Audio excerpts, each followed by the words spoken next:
there are so many places around the world that have woken up to this and protecting their citizens, but they're not protecting us. And we want to change. Something needs to be done. I want to get my health back. There are people today who want to get their health back. And this is not good enough. The response that we're getting here from the politicians, from the government, is an act of cowardice, an act of bullying and harassment. We have had enough, and we want to change. We want our smart meters removed. The time for action has come. We are fed up, and we're not going to take no for an answer. And we're going to keep on keeping on until a change is made. Sophia, I understand your predicament is different from others. You've had a smart meter installed into your home. Can you tell us, this is the first question of many, can you tell us what happened in your world after the smart meter was installed? How it affected you and your daily routine and your manner of life? Thanks. Smart meter has been installed at my place on 19th of March last year. Without my knowledge, without me being at home, because I was on a business trip back then. On 22nd of March I came home, I slept in my bedroom, and since then my ordeal, horrible ordeal started. I developed absolutely crucial headaches, nausea, lack of concentration, fatigue.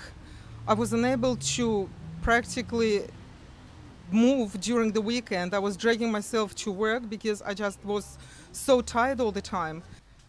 I was trying to communicate with Gemini, with United Energy, over the phone, via emails. They refused my health concerns. They made a joke out of it. They said, you have to go and see another doctor.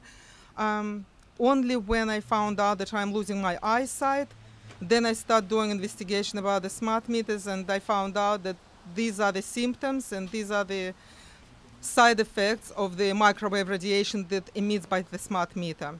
The pain became so unbearable that I just couldn't tolerate it anymore, and after negotiation with the United Energy, after Ombudsman, when Ombudsman requested United Energy to replace smart meter, or at least to switch off the pulses or take out the switch, United Energy refused to do any of this. So I placed the last phone call to United Energy on the 5th of October.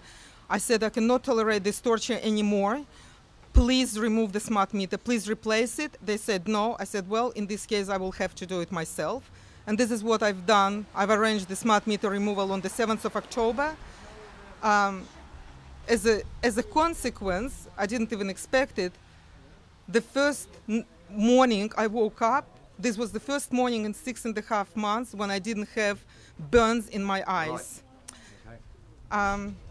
In 2 weeks' time, my health was improving, but then I bought another meter which has been sold to me as analog meter.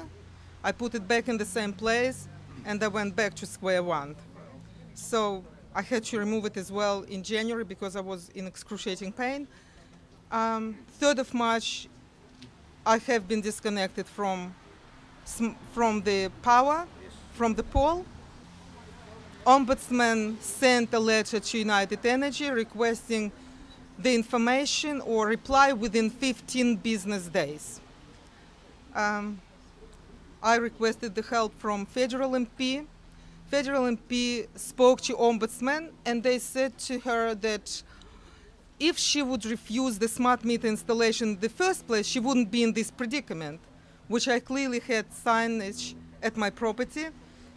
Don't fit smart meter, no trespassing, which has been removed, and the smart meter installed.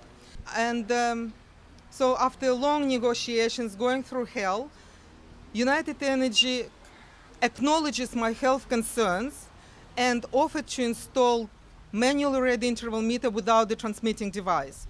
14th of March, they confirmed again via letter, and they said that this decision has been made together with the with the Department of Business and State Innovation. And 19th of March, they sent another letter stipulating the steps I have to undertake in order to get electricity connected with manually read meter. The community spent $1,700 to relocate the meter box. And on 26th of March, United Energy reneged on their decision and withdrew their offer. Right. Okay. So now I'm in the 12th, today is 12 weeks, we live without power. We're going to be going in to see Mr. Northe soon, to his secretary, to ask that your power be restored to your house, that United Energy would follow through with their commitment, and that you would be given a digital, manually read meter. How do you feel about that? That's what we're going to be doing today. Okay, so we want your power back. There you go. I want my power back as well, because it was a really, really hard journey, especially for my daughter. Yeah. She was doing her homework using the candles. You can imagine, 21st century, Australia, democratic country. We're using candles. Nobody wants to know about us. Nobody wants to listen to us. I'm now on disability pension due to my sickness, which is electromagnetic hypersensitivity. So what are my chances? I lost my health, my employment, my life. In July 2012, I had a smart meter installed. Within half an hour of having the smart meter installed, I started getting a massive amount of pressure at the temples of my head. I've never suffered headaches in my life before. This was ongoing for about a week, until the stage where I couldn't sleep, couldn't function, I couldn't even count change. And further research, I found that the symptoms are very much consistent with anybody that does have EHS or is sensitive to microwave radiation. So the smart meter was fired up. I started to get crook. I started to do a bit of research.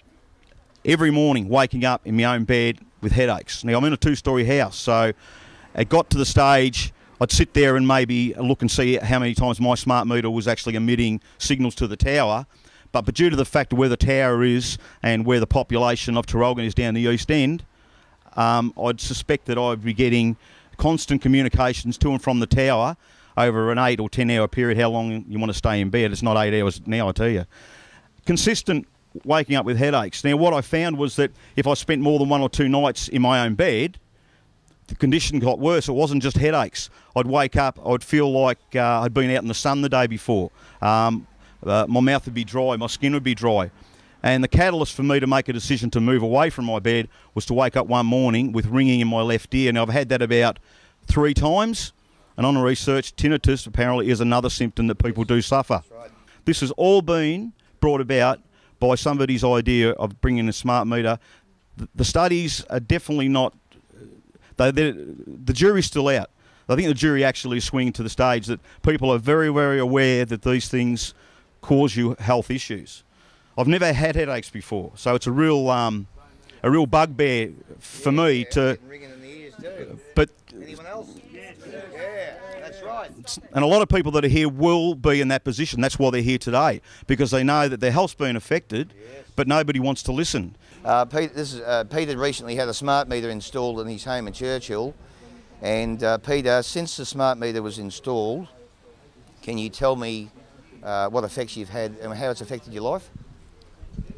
Absolutely. Smart meter, not only the smart meter in the home where I'm staying, but smart meters that in my immediate vicinity have destroyed my life. A plethora of problems physically, ranging from nausea, acute stomach pains, headaches, tinnitus, and so many other things that I could just speak about. It's difficult to sleep. I haven't slept properly in 7 days. I'm not able to sleep inside the house where I'm living in, and no one and nothing is being done about it. No one is doing anything about it. The government doesn't care. And they don't care as long as it's not happening to them. As long as it's not affecting them, they won't do anything about it. And I'm fed up, and I've been sleeping in my car to trying to get away from this area of 10 kilometers in my car, and I can't go on like this. I need to spend time with my wife, my children. I haven't been working properly for 5 months. I've lost my savings. And what are they going to do about it? Yes. Something needs to be done. There are people here today who are suffering in various different ways. And the problem is it doesn't affect everybody the same way. Everyone will have different symptoms. And the problem is You go to a doctor, they'll think you're nuts. They think you're crazy. They say towers don't do this. If the government wouldn't allow this, that's what they say. But this case is real. The problems are real. Can you share with the community at large what has taken place in your life since you've had the smart meter installed at your flat?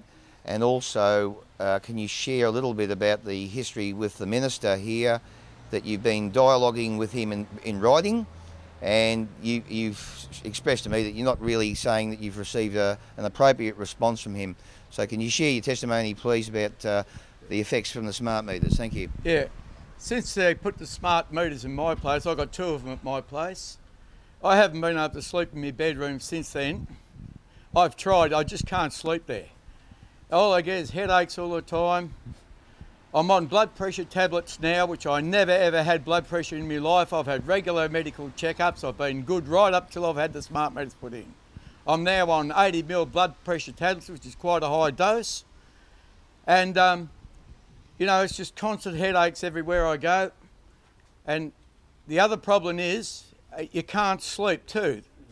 I can't sleep in that room. And it got to the stage, even at my girlfriend's place, I couldn't sleep in her bed neither, because she's got a smart meter there too now. So I've been sleeping on the couch there for about 9 months. And then in late January, early February, they must have turned on another smart meter tower in Moe, and I cannot sleep at all in that area. My stomach muscles just tense up and I cannot sleep at all. And yet, you know, I've written to Russell Northe, I've wrote to the Express, I've written to the Herald Sun, and no one doesn't want to know about it. They don't want to know about it. This is a serious issue, affected people's lives in so many ways, and yet no one's doing a single thing. Russell Northe behind us, he coming out now? No, he doesn't want to know us. He promised he'd see me in the next week or so. I'm still waiting at my place. And last time I tried to see him, when I wrote him a letter, he referred it to the other minister. Well, now he's the minister and he doesn't want to know about it. And yet we're the guinea pigs. You know, we just get treated like rubbish. And at the end of the day, when people are impacted in terms of health, ultimately that will come back onto the state of Victoria. Absolutely. Someone somewhere will have to take responsibility. And is it going to be the power companies? I would suggest not, because they will try and weasel their way out of the issue. But I think it'll probably be the Victorian government, and therefore it'll be the Victorian people who pay for something that the impacts of something they never wanted installed in the first place. We think precautionary measures is the way to go, and that these meters need to be disabled so that to give these people a chance in life, a chance to have a better life, a chance to have their health restored. What, this government's crazy! We know that. It's madness to allow us to have WiMAX Wi-Fi smart meters put in our home is just unbelievable.